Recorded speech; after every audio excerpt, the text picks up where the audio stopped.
뭐 이준석 대표가 올바른 말을 하고 있는 거죠. 그 하는 예. 말에 하나도 틀린 게 없는데 예. 이게 이런 문제는 있거든요. 그러니까 약간 평론가적인 자세. 쉽게 말하면은 당 밖의 평론가와 같은 스탠스를 취했다는 느낌은 분명히 줘요. 예를 들어 가지고 이런 사태다, 참패를 했다 그러면 당에 소속한 사람으로서 그 아픔을 같이 느낀다, 이런 느낌들을 주면서 이런 얘기는 진정성 있게 다가갈 텐데 예. 그 전에 뭐 했습니까? 지금 안철수 전 대표랑 또 말싸움을 했는데 이게 예. 진짜 톰과 제리처럼 애들 말싸움 같지 않습니까? 예. 앉아가지고 뭐 아픈 사람 상대하지 않겠다, 뭐 자빠졌다, 뭐 이러고 있지 않습니까? 예. 그래서 그런 게 먼저 깔린 다음에 그 다음에 이제 눈물에 기자회견을 하다 보니까 이게 감정에 이제 충돌이 있는 거야. 킬킬거리고 웃다가 비웃다가 조롱하다가 예.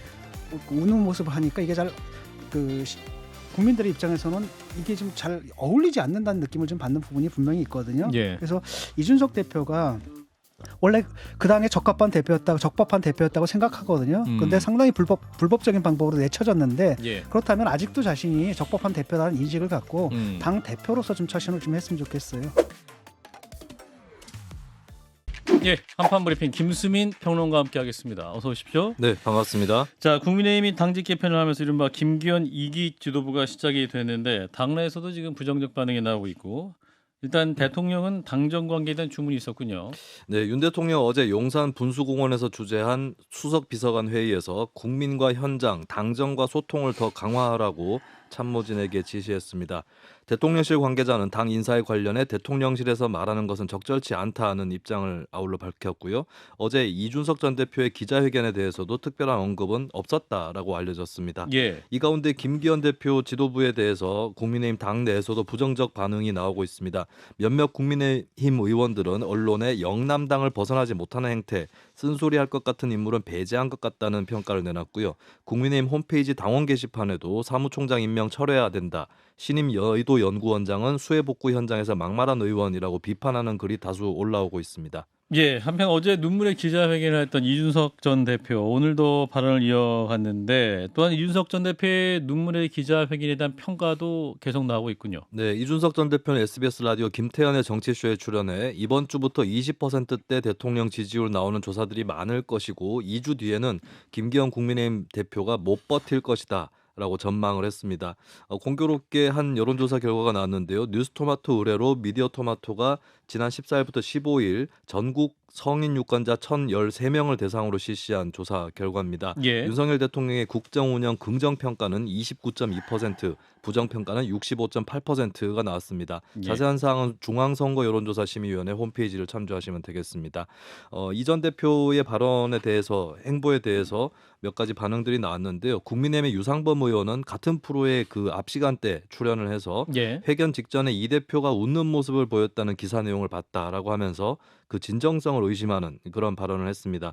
같은 당 장해찬 최고위원은 BBS 라디오 전영신의 아침 저널에 출연해 이 전 대표는 자기 자신의 과거를 반성하는 눈물을 먼저 흘렸어야 된다라고 비판했습니다.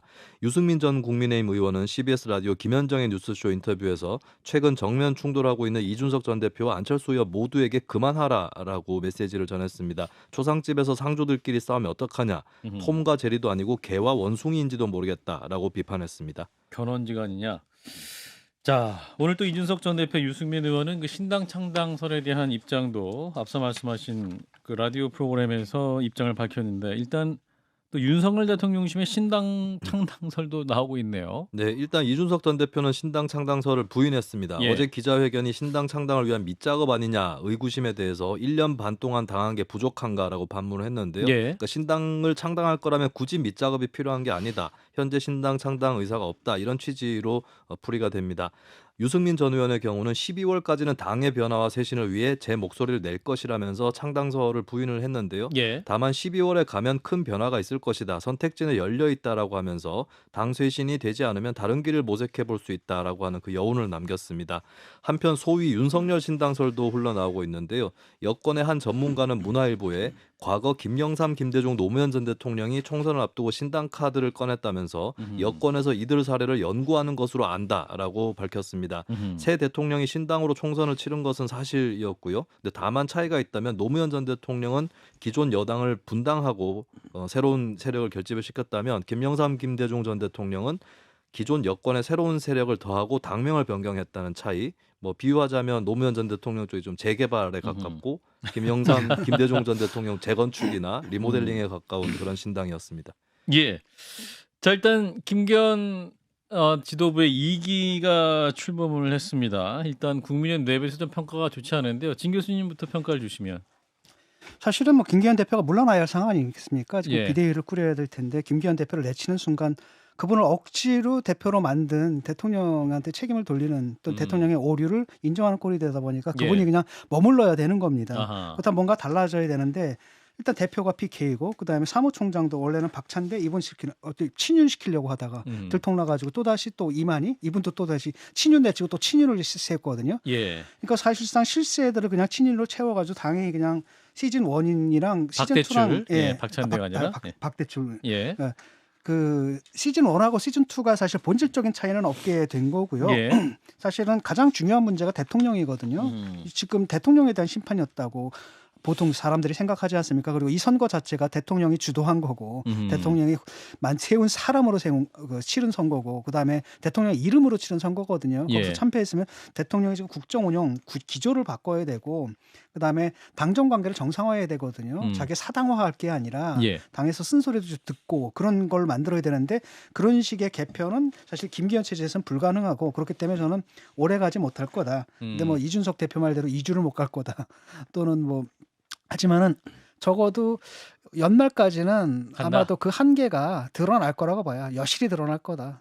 일단 연말까지는 갈 거지만 그 한계는 명확히 드러날 뭐 거다. 2주까지 너무 빠른 거예요. 알겠습니다. 조만간 드러날 거다. 조만간 드러날 것이다. 김 소장님. 그러니까 저도 이제 낡은 사람이 됐는지 꼰대가 됐는지 보통 이런 일이 생기면 이건 대통령 책임이잖아요. 근데 대통령이 직접 책임을 질 수는 없죠. 어쨌거나 국정 운영을 해야 되니까. 그럼 보통 비서실장하고 정무수석이 책임을 통감한다고 자리를 내려놓고 뭔가 좀 반성하는 모습, 일신하는 모습을 보여주면서 당 지도부도 적절하게 물갈이를 하고 이런 조치들을 취하지 않습니까? 예. 근데 이제 이런 얘기를 하는 게 무슨 소용이나 싶기도 하고 제가 너무 구식으로 생각하나라는 좀 자괴감도 들고요. 그런데 대통령실에서 오늘 내놓은 대책이 두 가지였어요. 제가 보기엔. 일단 어린이 공원에 모여서 야외 회의를 하시더라고요. 누군 넥타이를 메고 누군 파란색 뭐 어떤 분은 타이를 벗고 굉장히 자유로운 분위기에서 수석보좌관 회의. 수석보좌관 회의를 하는 모습을 보여줬는데 그게 국민하고 소통은 아니잖아요. 실내에서 하는 회의를 실외에 나가서 조선일보 지적처럼 대통령이 여전히 59분 대통령으로 59분 동안 계속 말씀을 하신다면 그것 자체가 문제인데 그걸 바꾸지 않게 딴 게 바뀌겠나. 그러더니 이 문제 해결책으로 이제 타운홀 미팅을 들고 나왔습니다. 내가 좀 더 적극적으로 하겠다. 대통령은 내가 국민들하고 소통을 덜해서 국민들이 좀 섭섭해하시나 보다 이렇게 생각하고 더 노출을 많이 하면 이 문제가 해결될 거라고 보시는 것 같은데 그렇게 안 될 것 같은데요. 자 이런 가운데 이준석 전 대표가 어제 눈물의 기자회견을 했는데 지금 이제 국민의힘 내부에서는 그 눈물의 진정성을 두고 또 기자회견 전에 뭐 웃는 모습도 있었다. 유상범 의원도 그렇게 말을 하기도 하는데 자 진 교수님은 이준석 전 대표의 기자회견 보셨습니까?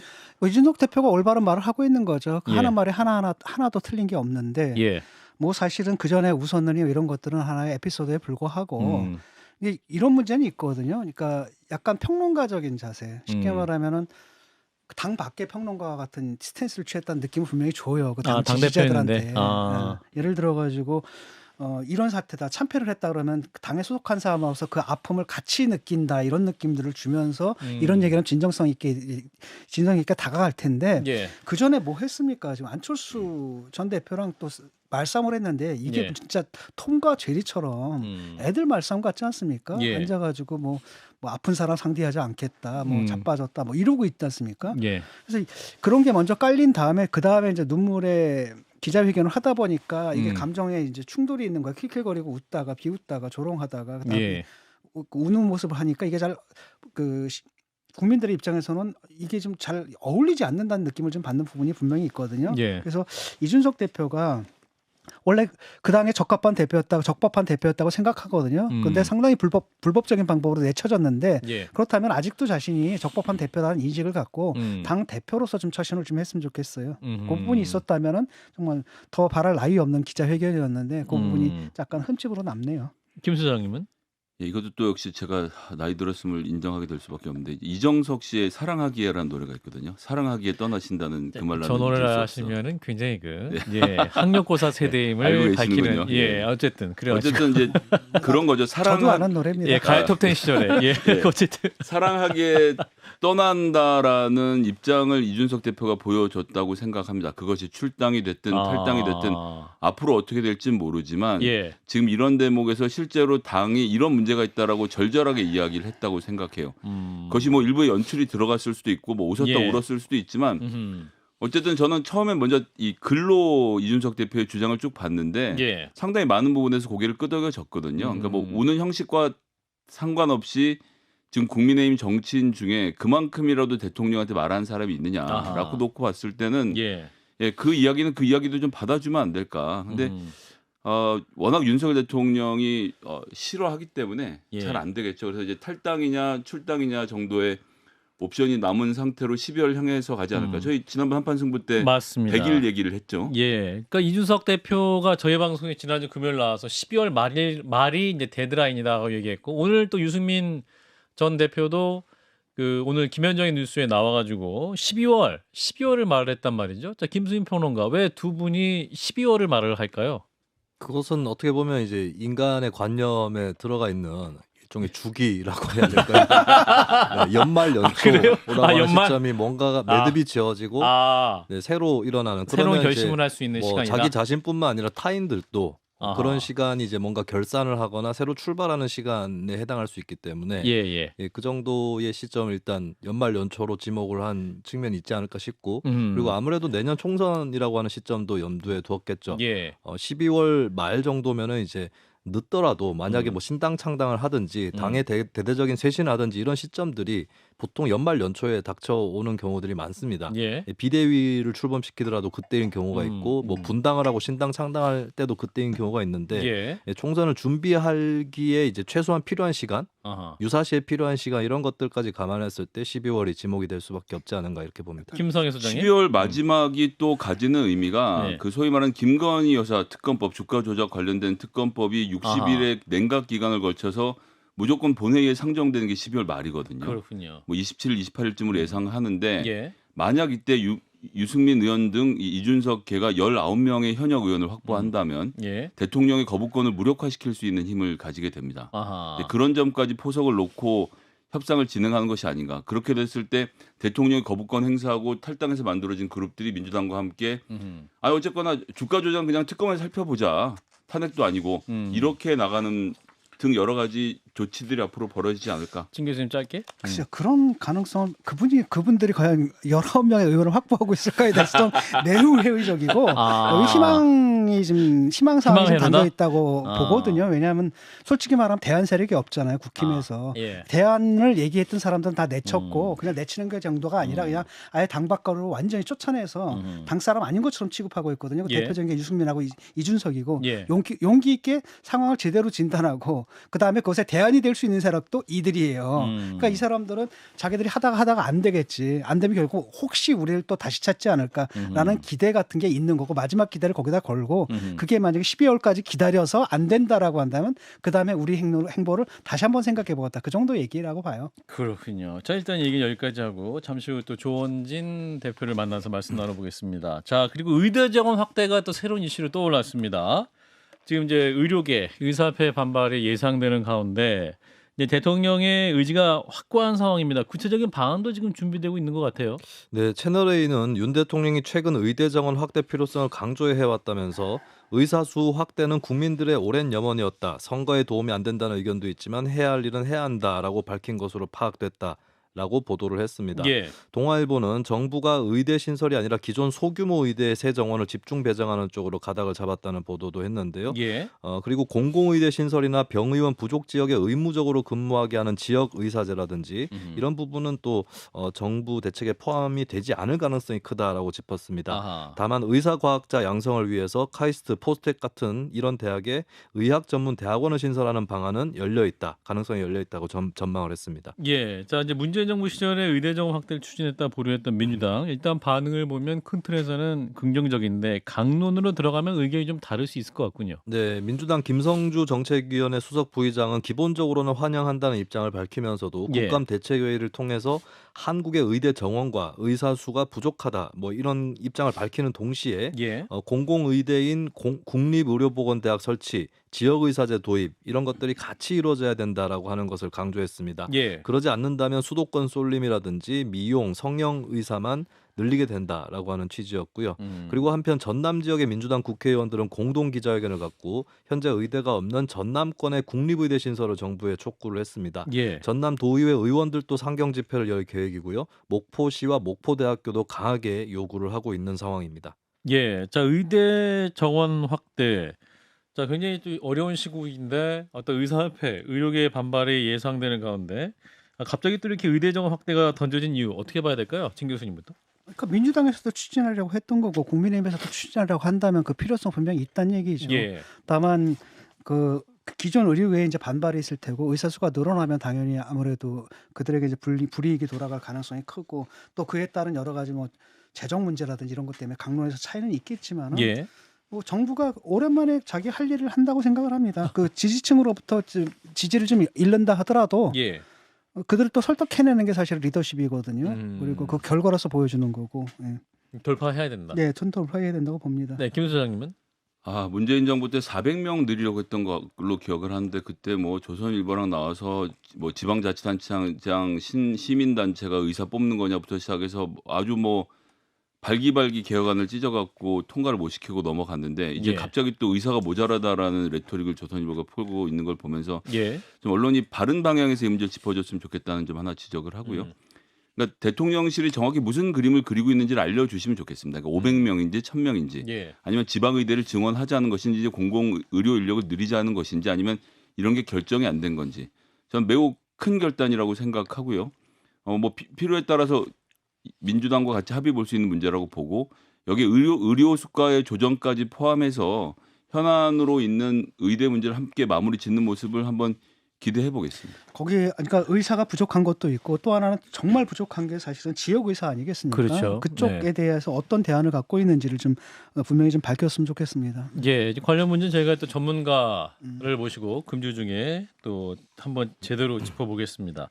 자, 국정감사 현장으로 가보죠. 오늘 법제사법위원회 법사위 또 행정안전위원회 행안위 국정감사위원장 이재명 대표 관련 사안으로 또 공방이 있었군요. 네, 오늘 법제사법위원회에서는 서울고검, 서울중앙지검, 수원지검 등의 총 11개 검찰청을 대상으로 국감이 진행이 됐습니다. 예. 국민의힘에서는 김만배 허위 인터뷰 의혹을 강조했습니다. 유상범 의원은 민주당에서 대장동 비리를 윤석열 게이트로 전환시키려다 조작 사건이 발생하지 않았나 싶다라고 얘기를 했고요. 예. 그리고 이제 민주당 김병욱 의원의 연루 의혹까지 언급을 하면서 이것이 이 대표에게 보고됐을 거다라고 말하기도 했습니다. 민주당은 이재명 대표에 대한 의혹을 검찰이 부풀려 수사하고 있다고 맞섰습니다. 김영배 의원은 대북 송금 사건에 대해서는 영장이 기각되니까 다시 수원지검에 내려보냈다라고 하면서 역대급 꼼수 아닌가라고 비판을 했는데요. 이에 송경호 서울중앙지검장은 한 건 한 건 모두 중대사안이고 구속사안이라고 하면서 의원님 말씀대로 건건히 별도로 구속영장을 청구했어야 하나라고 반문하기도 했습니다. 그리고 한편 김건희 영부인의 도이치모터스 주가 조작 가담 의혹에 대한 질의도 나왔습니다. 민주당의 박주민 의원은 김건희 씨 계좌 5개가 주가 조작에 사용됐다라고 문제 제기를 했고요. 예. 송지검장은 수사 중이라고 답하면서 이 사건은 여러 법률상의 쟁점을 갖고 있다. 증인들과 물적 증거로 현출되는 사실관계가 새로운 것인지 아니면 기존 수사 내용과 배치되는 것인지 이런 것들을 확인을 하면서 조사를 하고 공범 한 명은 기소까지 됐다라고 부연을 했습니다. 그리고 한편 경기도를 대상으로 한 행안위 국감에서는 이재명 대표의 경기지사 시절 법인카드 유용 문제가 거론됐는데요. 예. 국민의힘 정우택 의원은 김동연 지사에게 취임 이후 법인카드 사용에 대해 감사관실을 통해 자체 감사한 적이 있느냐라고 질문을 했고 김 지사는 저희 감사 결과를 보니 최소 61건에서 최대 100건까지 사적 사용이 의심된다면서 업무상 횡령 배임 혐의로 경찰에 수사 의뢰했다라고 답했습니다. 그러니까 경찰청에 이제 자체 조사한 내역을 경찰청에 넘겼다. 경찰에 넘겼다. 예, 그런 취지의 답변이었죠. 네. 자, 이어서 이제 과방위와 문체위로 가보면 역시 언론계 현안 넣고 여야가 충돌을 했는데 역시 또 시끄러웠군요. 네, 과방위는 오늘 KBS 상대로 국감을 벌였습니다. 민주당 변재일 의원은 수신료 분리징수에 관한 대통령실 홈페이지 여론조사는 중복 투표, 반복 투표가 가능한 조사였다라고 지적했고요. 예. 같은 당 박찬대 의원은 KBS ETV 제어관 신사에 대해서 민영화 수순으로 간다는 의구심이 있다라고 밝혔습니다. 예. 국민의힘의 김영식 의원은 김만배 녹취록을 언급하면서 SBS는 간접 인용 보도를 했는데 KBS는 언론 노조의 입맛에 맞는 정치적 판단을 했다라고 비판했고요. 같은 당 김병욱 의원은 윤석열 대통령 국빈 방미 기간 중에 친야당 패널에 비해 친여당 패널이 너무 적었다면서 좌파 편향이라고 비판을 했습니다. 한편 문체위 국감에서는 언론재단의 언론사 광고 단가 순위 조작 의혹이 다뤄졌는데요. 국민의힘의 김승수 의원은 조사 방식 변경으로 열동률 차이가 6배에 달하는데도 동일한 1등 구간에 포함되는 일이 벌어졌다라고 지적을 했습니다. 이에 민주당 유정주 의원은 통계 조작이 확인되지 않았다는 특별감사 결과를 무시하고 표한수 언론재단 이사장 해임을 위한 이사회 소집 요구서를 제출했다라고 반박을 했습니다. 예. 사안이 많아서 이게 정신없이 지금 지나가고 있는데 자, 일단 정무위도 보겠습니다. 금융감독원 국정감사에서는 라인펀드 얘기가 나왔어요.